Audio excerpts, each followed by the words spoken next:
Well, in the lower legislative chamber, talking about the House of Representatives, yesterday they read for a second time a bill that seeks to regulate how federal government projects are executed by the state governments.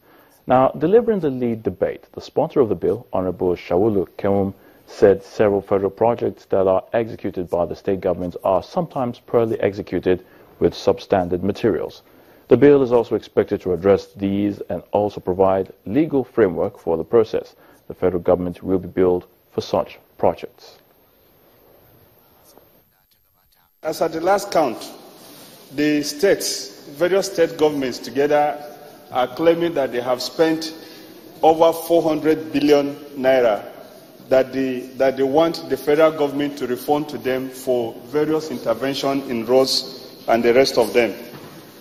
Unfortunately, some of the projects that were undertaken by the federal government, by the state governments on behalf of the federal government, do not meet standards. Therefore, we've had issues that are currently in the EFCC of some state governors collecting so-called refunds from federal government and not applying them the way they should be applied. So this bill has been conceived to cure the problems that are associated with state governments executing projects of the federal government. First of all, the objectives are to, one, provide a legal framework for the process for other tiers of government to execute federal government projects. Two, to also provide for greater transparency in the way these projects are conceptualized and executed.